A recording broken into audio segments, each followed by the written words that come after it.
कंधार तहसील समोर घोषणाबाजी व धरणे आंदोलन अवैध. मुरुम उत्खननाविरुद्ध जनआक्रोश. KTIL वर कारवाई नाही तर आंदोलन तीव्र करण्याचा इशारा. कल्याण टोल इन्फ्रास्ट्रक्चर प्रायव्हेट लिमिटेड कंपनीवर तात्काळ कठोर कारवाई करावी.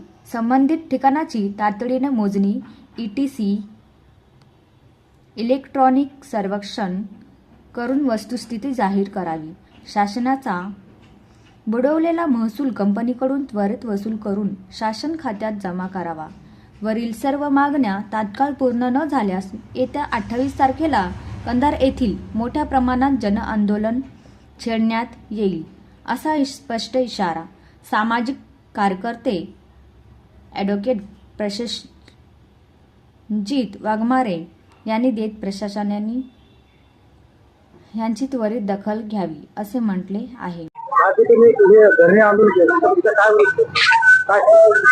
मागील 2 महिने झाले माननीय तहसीलदार साहेबांना आम्ही अवैधरित्या KTL कंपनीच्या माध्यमातून मौजे लाठी खुर्द या ठिकाणी चोरून उत्खनन चालू आहे.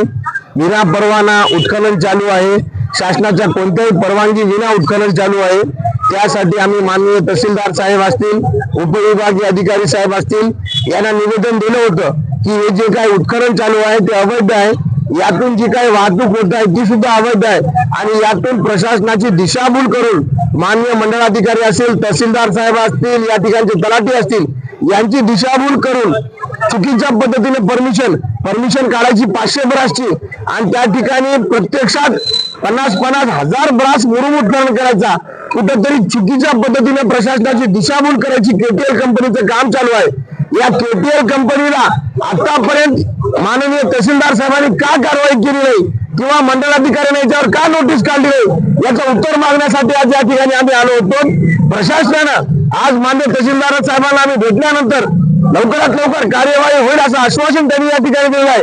आणि जे काही KTL कंपनीचं काम आहे, जे काही KTL कंपनी या ठिकाणी चोरून जनतेची दिशाभूल करून आणि नांदेड जिल्ह्याच्या विकासाचा खोटा मोठा आराखडा समोर ठेवून जे मुरुम उत्खनन कराले त्याच्यावर कार्यवाही व्हावी आणि जरी कार्यवाही नाही झाली तर याहून मोठा आंदोलन आम्ही करणार आहोत. यासाठी मी मान्य तहसीलदार साहेबांना आमचं शिष्टमंडळ येऊन भेटलेलो आहोत आणि यावर कारवाई व्हावी अशी आमची अपेक्षा आहे. कारवाई नाही झाली तर येत्या 28 तारखेला आम्ही याच कार्यालयासमोर आमचं आमरण उपोषण आहे. जोपर्यंत ती उत्खनन अवैधरित्या बंद होत नाही तोपर्यंत आमचं हे आंदोलन थांबणार नाही. जरी आज या आंदोलनामध्ये आम्ही आज मान्य तहसीलदार साहेबांना वेळ दिला असला तरी त्यांनी कारवाई करावी या अपेक्षेने आम्ही त्या ठिकाणी वेळ दिलेला आहे. यानंतर आम्ही कोणताही वेळ देणार नाही. कारवाई झाली पाहिजे आणि जे काही याच्यातून गुन्हे घडत आहेत त्याच्यावर कायदेशीर फौजदारी असतील, दिवाणी असतील कलम दाखल करून कायद्याने याच्यावर कार्यवाही करावी अशी मागणी आम्ही मान्य तहसीलदार साहेबांना केली आहे. आणि यावर आता आम्ही बहुत जर तहसीलदार साहेबांनी कारवाई नाही केली तर जिल्हा गौण खनिज अधिकारी यांच्याकडे सुद्धा आम्ही दाद मागणार आहोत.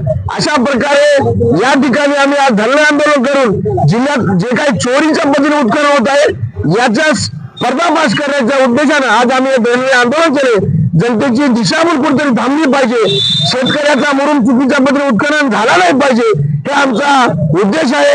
यातून कार्यवाही प्रशासनाचे करेल त्यानुसार आम्ही पुढची जे काही कारवाई पाहणार आहोत अन्यथा आम्ही यावर मोठं आंदोलन करू.